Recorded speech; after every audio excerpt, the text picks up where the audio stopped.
filmes pas là, j'espère. Pourquoi? Et attends.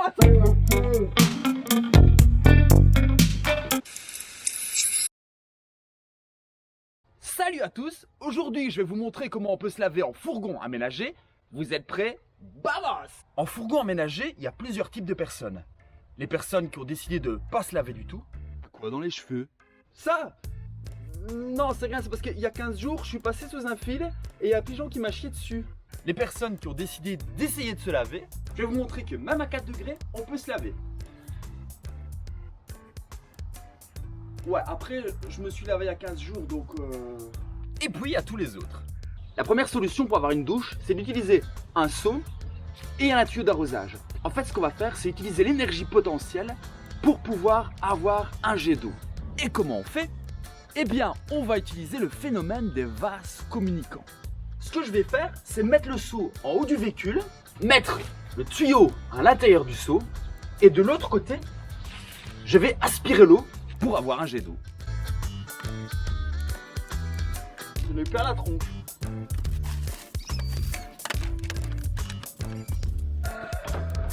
Voilà, j'ai mis le tuyau dans le seau en haut. Et j'ai mon jet d'eau, il n'y a plus qu'à se laver. Mais le souci, c'est que si on veut une pression à peu près comme celle qu'on peut avoir chez nous, il faut avoir 3 barres de pression. 3 barres de pression, ça équivaut à peu près à 30 mètres d'auteur. Il faudrait donc mettre le seau 30 mètres au-dessus du sol.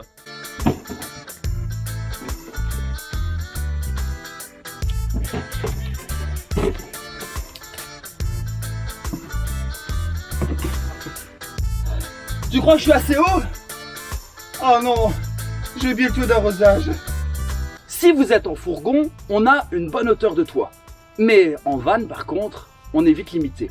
Alors pour avoir un débit suffisant pour pouvoir se laver, au lieu d'essayer de trouver une hauteur incroyable, on peut utiliser une pompe. Par exemple, cette petite pompe, qui coûte pas très cher, il suffit de la brancher au 12 volts sur votre batterie auxiliaire ou votre batterie principale si vous n'en avez pas, et ensuite connecter 2 tuyaux de chaque côté. Moi j'utilise ce tuyau qu'on peut acheter par exemple à Brico Dépôt, Leroy Merlin. Il a tout pile le bon diamètre pour l'enfoncer ici. Une fois qu'on a connecté un côté, l'extrémité va aller dans le seau d'eau. Et de l'autre côté, on pourra se doucher. Alors une douche comme ça c'est super, mais c'est encore mieux quand la douche elle est chaude. Alors il y a un système tout simple, c'est utiliser une bâche noire pour absorber au maximum les rayons du soleil. On entoure le seau de la bâche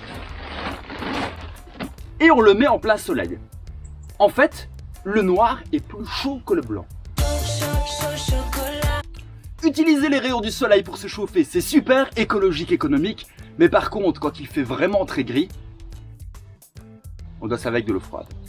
La solution alors, c'est d'utiliser un chauffe-eau au gaz, comme celui-ci, qui coûte entre 60 et 80 euros. 70 en fait. Il fonctionne très simplement.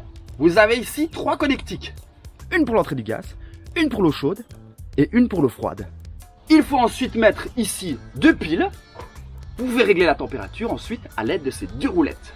Et la petite astuce pour se doucher sans que personne nous voie, c'est d'ouvrir les 2 portières et de placer un rideau de ce côté-là. On a ainsi tout un espace pour se doucher tranquillement. Si tu as des bonnes astuces pour se laver en chemin, n'hésite pas à mettre l'info dans les commentaires. Et maintenant, je vais vous montrer notre système de douche. Tu filmes pas là, j'espère. Pourquoi?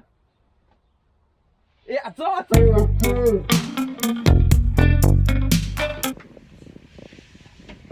Mais je suis même pas coiffée. J'espère que vous avez aimé la vidéo. N'hésitez pas à l'aimer, à vous abonner et à la partager pour en connaître plus sur nos fourgons, sur nos projets et sur la liberté. Hasta luego!